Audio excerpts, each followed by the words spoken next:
Welcome to Basic Brewing Video. I'm James Spencer. I'm Steve Wilkes.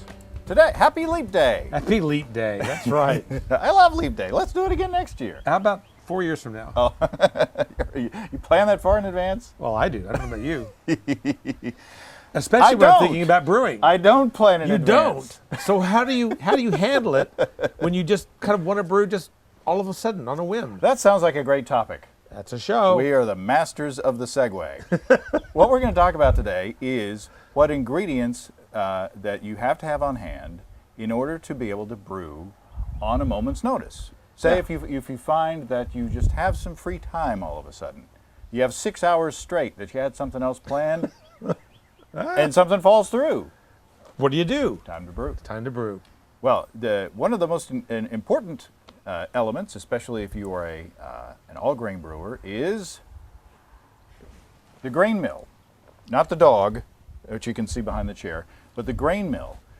If you have a grain mill and if you are an all-grain brewer, you can buy grain in 50-pound bags. Yeah. That's a 50-pound bag of, looks like an ad for Brees, but that's Brees 2-row base malt.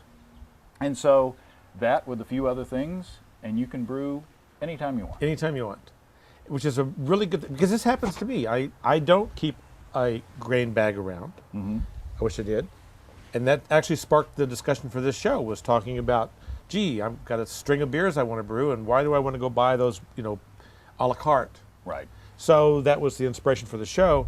And it has happened to me, and I'm sure it's happened to you too, on a Friday night. It's like, gee, I could brew for a while, but darn it, I don't have a starter made, or I don't have anything to make a starter with.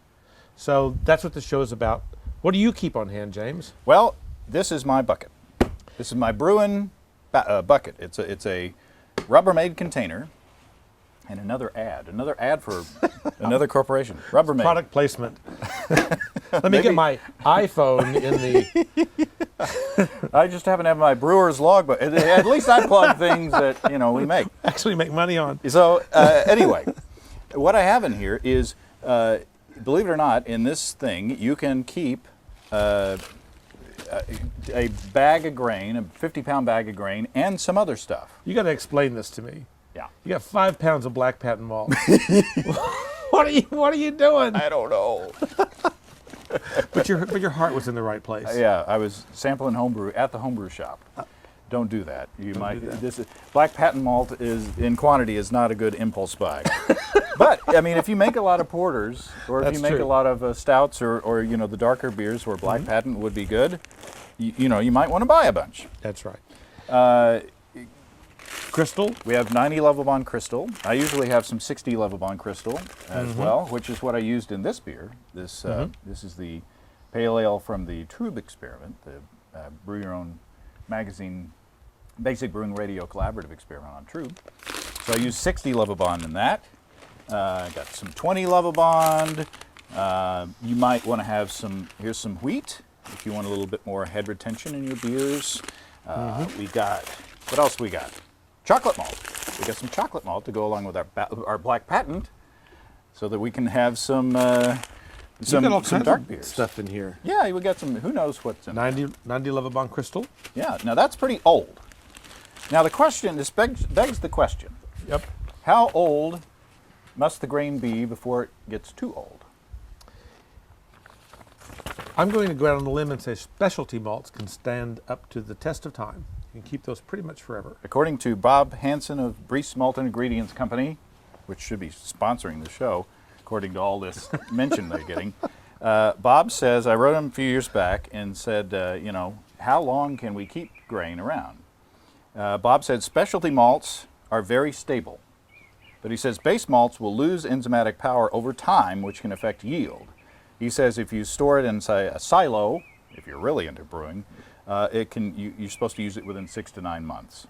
But he said if you store it in great conditions, not in the moldy basement, dry, in not too hot, base malt can last like 1 to 1.5 years. Wow. Yeah. That's a lot longer than I thought. It's a lot longer time. Yeah. And I said, what if it's milled? And he said he would expect the shelf life to be reduced. Not much for cool, dry storage in a sealed container, but more for open or non-lined bag in the damp basement. So as long as you take care of your grains, you can keep them around for a while. So you can buy in advance. And this is a really good idea. I've never bought base malts in advance. I do keep some specialty grains around.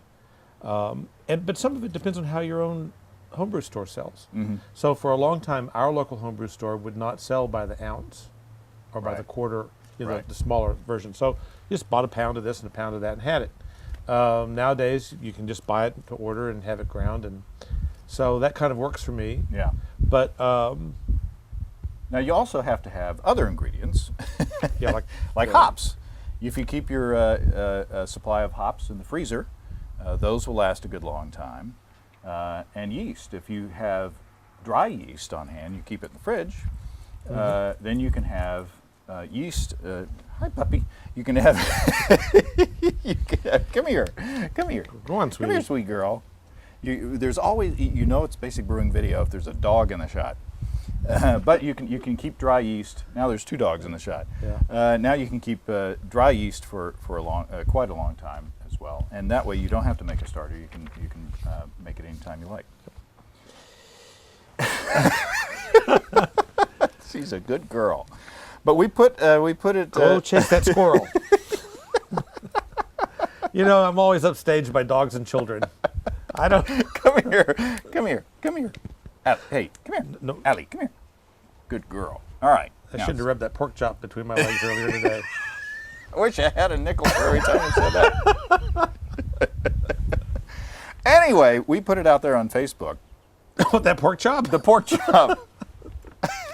We said, what do you like to do? What do you like to keep on hand? And there are a lot of, on our Facebook page, facebook.com/Basic Brewing. Yep. There are a lot of pale ale brewers out there. Most people said that they like to keep pale ale ingredients on hand. Like Paul keeps pale ale malt and U.S. Cascades, along with Old Faithful Safale 04. And Brad says pale 2-row, light dry malt extract. You might want to keep some light dry malt extract on hand for starters as well. That's right. Crystal 40 and 60, and Centennial, Cascade, Columbus, and dry Safale American ale yeast. Joe likes to keep Maris Otter, wheat, crystal hops, and a Belgian yeast, and beers to drink. And beers to drink. Very important.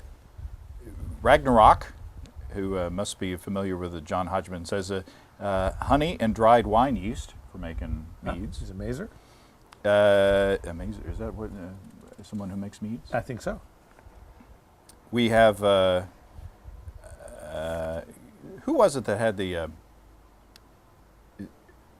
one of these guys, Andrew says Pilsner malt, crystal, wheat, more hops than he knows what to do with.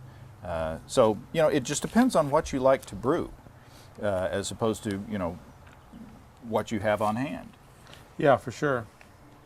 In fact, one of the things that I was thinking about when we were having this discussion was that I'm preparing for a big dinner that we're going to give. Mm-hmm. And in the course of that dinner, I'm brewing 5 different English beers for it.